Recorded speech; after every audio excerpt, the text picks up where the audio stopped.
మహాగణాధిపతయే నమః. ఓం గురుభ్యో నమః. ఓం శ్రీమాత్రే నమః. అరుణాం కరుణాతరంగితాక్షీం ధృతపాశాంకుశపుష్పబాణచాపాం అనిమాదిభిరావృతాం మయూకైః అహమిత్యేవ విభావయే భవానీం. శ్రీమాత్రే నమః. ప్రేక్షకులకి ఆ లలితాంబిక అమ్మవారి యొక్క అనుగ్రహం పరిపూర్ణంగా కలగాలని మనస్ఫూర్తిగా కోరుకుంటూ మనం ఈరోజు ఇప్పుడు చూడండి, బయట రకరకాల పరిస్థితులు ఉన్నాయి. అంటే ఈ అగ్ని ప్రమాదాలు కానివ్వండి, ఇవన్నీ అసలు ఈ పరిస్థితులు ఎందుకున్నాయి? ప్రతి లగ్నము వారు, లగ్నం తెలియని వారు, రాశివారు లలిత అమ్మవారి యొక్క ఆరాధనలో ఈ కార్తీక మాసంలో ఎటువంటి పదార్థంతో అమ్మవారిని ఆరాధించినట్లయితే, అంటే కుంకుమతోనా, గరికతోనా, ఇట్లా రకరకాలు ఉంటాయి, ఏ దేవత ఆరాధన చేసుకుంటే మంచిది అనేటువంటి విషయాలు మనం ఇప్పుడు తెలుసుకుందాం. అయితే ఈ యొక్క అంశాలు చెప్తుంది నేనైనప్పటికీ కూడా చెప్పిస్తుంది సాక్షాత్ లలిత అమ్మవారిగా తెలుసుకుందాం. మిథునం వారి కనుక చూసుకున్నట్లయితే ప్రధానంగా పంచమ స్థానంలో ఈ రవికుజులు కలిసి ఉన్నారు. దశమంలో శని సంబంధించిన విషయం పెద్ద ఇబ్బంది ఏం లేదు.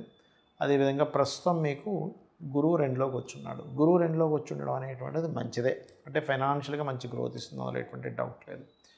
కాకపోతే ఇక్కడ ఈ పంచమ స్థానంలో రవికుజులు ఉన్నందుకు మనం ఒక్కొక్కసారి ప్రేమ వ్యవహారాలకు సంబంధించిన విషయంలో మీరు కొన్ని అగ్రెసివ్గా కొన్ని నిర్ణయాలు తీసుకుంటారు. అది ప్రేమ వ్యవహారాలు కావచ్చు, మిత్రుల విషయంలో కావచ్చు, షేర్ మార్కెట్ రిలేటెడ్ సంబంధించినటువంటి అంశాల్లో కావచ్చు, మరియు అదేవిధంగా చూసుకున్నట్లయితే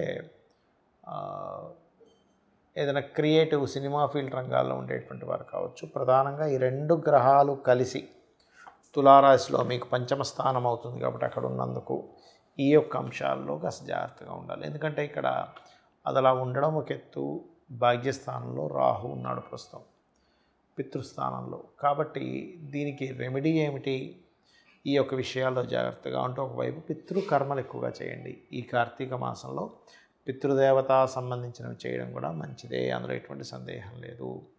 అలాగే మరొక విషయం ఏంటంటే, దీంతోపాటు మీకు ఏదైతే జాతక చక్రంలో చూడండి, ఒక్కొక్కసారి మనకి ఏమవుతుంటుందంటే పంచమస్థానం పాపగ్రహాలతో ఉన్నప్పుడు నిర్ణయాల విషయంలో అగ్రెసివ్గా నిర్ణయం తీసుకొని దాని తర్వాత బాధపడుతూ ఉంటాం. అయ్యో అనవసరంగా నేను వాళ్ళ మీద అది చేశాను, ఇలా తీసుకున్నాను ఏంటి, అలా ఆలోచించాను ఏంటని, అవన్నీ కూడా తగ్గుతాయి. అయితే మీరు ఎక్కువగా ఈ కార్తీక మాసంలో సూర్య ఆరాధన మరియు లక్ష్మీ నరసింహస్వామి యొక్క ఆరాధన ఎక్కువగా చేయండి. ఇది కనుక చేస్తూ ఉన్నట్లయితే ఖచ్చితంగా బాగుంటుంది. మరియు మూడో స్థానంలో కేతు ఉన్నందుకు ఏదైనా అగ్రిమెంట్స్ చేసేటప్పుడు కానివ్వండి, ఆ అగ్రిమెంట్స్ ఒక్కసారి ఆలోచించి ఈ సంతకం పెడుతున్నా ఇది కరెక్టా కాదా అని తెలుసుకొని చేయండి. చాలామంది నన్ను అడుగుతున్న అంశం ఏమిటంటే, అసలు జన్మజాతకము ఏ వయసులో చూపించుకోవాలి? కొంతమంది 4 ఏళ్ళకి అంటున్నారు, కొంతమంది 8 ఏళ్ళకి అంటున్నారు, కొంతమంది 12 ఏళ్ళకి అంటున్నారు. అసలు ఏ వయసులో చూపించుకోవాలి? జాతకం ద్వారా మనం ఏం తెలుసుకోవచ్చు అని అడుగుతూ ఉన్నారు. ఇక్కడ ప్రధానంగా ఏంటంటే, మీరు ఒకటే గుర్తుపెట్టుకోండి, పుట్టినప్పటి నుంచి చూడవచ్చు. కాకపోతే ఎందుకు కొంతమంది చూడరంటే, బాలారిష్టాలు ఉంటాయి కదా, ఆ బాలారిష్టాల యొక్క ప్రభావం మనం చెప్పినటువంటి జ్యోతిష్కుడికి ఎఫెక్ట్ ఉంటుంది. కాబట్టి మరలా సరిగ్గా గాయత్రి చేయకపోతే, నిత్యదేవత ఆరాధన లేకపోతే అనుష్ఠానం చేయకపోతే అది ఎఫెక్ట్ వస్తుందని చెప్పరు చాలామంది. కానీ నిత్యానుష్ఠానం ఉండి, నిత్యం గాయత్రి చేసుకునే అలవాటు ఉండి, నిత్యం హోమం అలవాటు ఉన్నట్లయితే ఏ ఇబ్బంది ఉండదు జ్యోతిష్కుడికి కానీ, వాస్తు పండితుడికి కానీ. అయితే ఇక్కడ మనం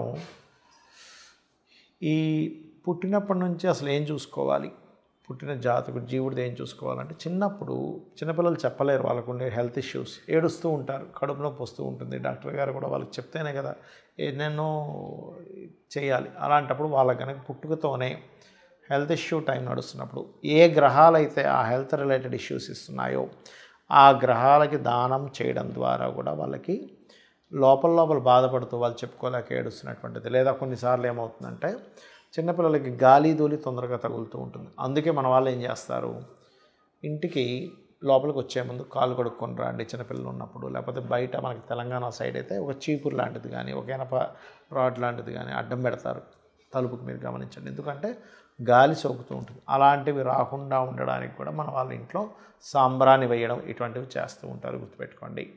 ఇక ఒక పిల్లవాడి జాతకం తీసుకొని అసలు చిన్నప్పటి నుంచే కనుక ఆ అబ్బాయికి ధనయోగం ఎలా ఉంది అంటే, ధనయోగం ఎలా ఉందంటే ధనయోగం ఉందా లేదా అని కాదు, ప్రతి జాతకుడికి కూడా ధనయోగం ఉంటుంది. కాకపోతే ఏ మార్గంలో ఉందో తెలుసుకోగలగాలి. చాలామంది ఏంటంటే పాపం ఆ పిల్లవాడికి తెలియక ఏదో చిన్నప్పుడు నేను డాక్టర్ని అవుతానంటే ఇదేదో డాక్టర్ డిజైర్ ఉందేమో అనుకుని చదివిస్తాం. తెరవస్తే ఒక ఏజ్ వచ్చాక నాకు ఇష్టం లేదు, నేను ఇంజనీర్ అవుతానో ఇంకోటి అవుతానని అంటూ ఉంటాడు. ఆల్రెడీ చిన్నప్పటి నుంచి అదే ప్రిపరేషన్లో ఉన్నాం కదా అని మార్చేస్తూ ఉంటాం. దీనివల్ల ఏంటంటే వాళ్ళకి ఎందులో అయితే యోగం ఉందో, నిజంగా డాక్టర్లో యోగం ఉంది అంటే సూర్యభగవానుడు ధనయోగాన్ని ఇస్తున్నాడు, అప్పుడు మీరు సూర్యుడు కానీ చంద్రుడు కానీ ఇచ్చేటప్పుడు ఫార్మా కానీ డాక్టర్ రిలేటెడ్ కానీ బాగుంటుంది. అలా కాకుండా శుక్రుడు ఇస్తున్నాడు ఇంజనీరింగ్, కుజుడు ఇస్తున్నాడు మిలిటరీ, ఆర్మీ, లేకపోతే ఏదైనా మిషనరీ రిలేటెడ్ ఫ్యాక్టరీస్ పెట్టుకోవడం. ఇలా ఒక్కొక్క గ్రహాన్ని బట్టి మనకి ఏది ధనయోగం ఇస్తుంది, ఏది విద్యాయోగాన్ని బాగా ఇస్తుంది. చిన్నప్పుడు పిల్లలు చదవకపోతే మనం చిరాకు పడుతూ ఉంటాం, బాగా తెలివితేటలు ఉన్నాయండి కానీ ఎందుకు చదవట్లేదు. విద్యా సంబంధించిన విషయంలో నెగేట్ చేసేటువంటి మహాదశలు నడుస్తాయి. ఈ రకంగా జాతచక్రాన్ని చూసుకొని దానికి ఏ దానం ఇవ్వాలి, ఎటువంటి పరిహారాలు చేసుకోవాలి అనేటువంటిది కూడా చేసుకోవచ్చు. అలాగే మరొక విషయం ఏంటంటే, ఇక్కడ ఈ గ్రహాలకి సంబంధించినటువంటి అంశంలో ప్రధానంగా మీరు అర్థం చేసుకోవాల్సిన అంశం ఏంటంటే, ఇది ప్రతి దగ్గర కూడా మనం పూర్వజన్మలో చేసుకున్న కర్మ ఆధారంగా వస్తుంది. అంటే కానీ గ్రహానికి మనం మీద ఎటువంటి కోపం కానీ ద్వేషం కానీ ఏమీ ఉండదు. మనం పాస్ట్ లైఫ్లో ఏ కర్మ చేసామో, విద్యా సంబంధించిన విషయంలో ఇబ్బంది ఇచ్చామో, ఈ సమయంలో విద్యా విషయంలో ఇబ్బంది ఉంటుంది. ఇదే రకంగా వాళ్ళు ధనము, విద్య, అసలు వీళ్ళ పేరు మీద ఏ డైరెక్షన్లో ప్రాపర్టీ కొనుక్కుంటే బాగుంటుంది చక్కగా, అలాగే వివాహం ఎప్పుడు చేసుకుంటే మంచిది, అదేవిధంగా ఏదైనా ఇన్వెస్ట్మెంట్ చేసేటప్పుడు ఎప్పుడు చేయాలి, అసలు ఉద్యోగం ఇక్కడుందా విదేశాల్లో ఉందా, ఇక్కడున్నట్లయితే ఇక్కడ మరలా ఈ ఉద్యోగం విషయంలో ఓన్లీ ఉద్యోగమైనా వ్యాపారం కూడా చేసే యోగం ఉందా, ఒకవేళ వ్యాపారం చేయాలనుకుంటే ఎందులోకి వెళ్తే బాగుంటుంది అనేటువంటి జ్యోతిషశాస్త్రంలో చాలా స్పష్టంగా ఉంటుంది. అంటే ఈ వ్యాపారంలోకి వెళ్ళడం ద్వారా బాగుంటుంది. అయితే అక్కడ బాగుంటుందని మళ్ళీ అక్కడ మీరు స్వయంకృప అపరాధాలు చేస్తే మాత్రం ఏం చేయలేం. ఎలా అంటే, ఇప్పుడు ఒక వ్యక్తి డాక్టర్ గారి దగ్గరికి వెళ్ళి మెడిసిన్ తీసుకుంటున్నాడు, కానీ ఆ మెడిసిన్ తీసుకుంటున్న సమయంలో అతను తినకూడని వస్తువులు తినడము, చేయకూడని పనులు చేసినప్పుడు ఏమవుతుంది, పథ్యము అంటాం మనకి మెడికల్లో. బాబు నువ్వు ఈ ఫుడ్ తినకు అంటారు ఆయుర్వేదంలో. అంటే ఏమిటి, తినకూడని తింటూ ఒక పక్క మనం మెడిసిన్ వాడినా దాని యొక్క ఫలితం అనేటువంటిది ఉండదు. కాబట్టి ఎప్పుడైనా ఒక మెడిసిన్ తీసుకునేటప్పుడు తినే ఆహారంలో కూడా మనం ఎలా జాగ్రత్తలు తీసుకుంటాము, ఒక మంత్రం చేస్తున్నాము, లేకపోతే ఒక లైన్లో మీకు ధనయోగం ఉందని ఉంది, కానీ అందులో ఉంటూ మరలా ఇంకొక వైపు కనుక మీరు డైవర్ట్ అవ్వడం, ఇంకోటేవో పిచ్చి పనులు చేయడం చేస్తూ ఉంటే అక్కడ వచ్చేటువంటి ఫలితం ఏదైతే ఉంటుందో మనం చేసేటువంటి కర్మల వల్ల అది మరలా మారిపోతూ ఉంటుంది.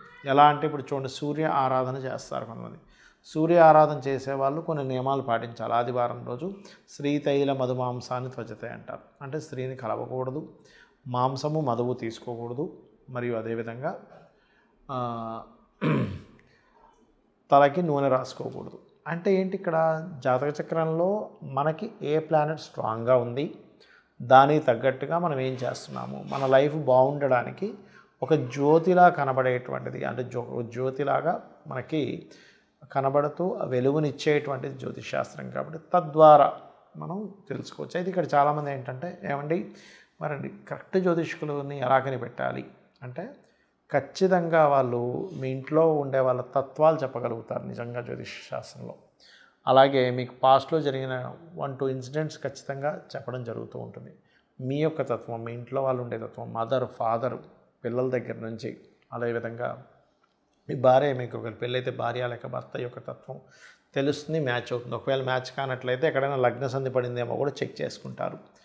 సో ఒకటే గుర్తుపెట్టుకోండి, మీ జాతకం ఎలా ఉన్నా ఒకటే, అమ్మవారిని గట్టిగా పట్టుకొని, అంటే అమ్మవారి యొక్క ఆరాధన చేస్తూ ప్రతిదీ కూడా అమ్మవారికి సమర్పిస్తూ మీ యొక్క జీవితాన్ని గడపండి. ఖచ్చితంగా ఆనందమయంగా ఉంటుంది మీ యొక్క జీవితం. శ్రీమాత్రే నమః.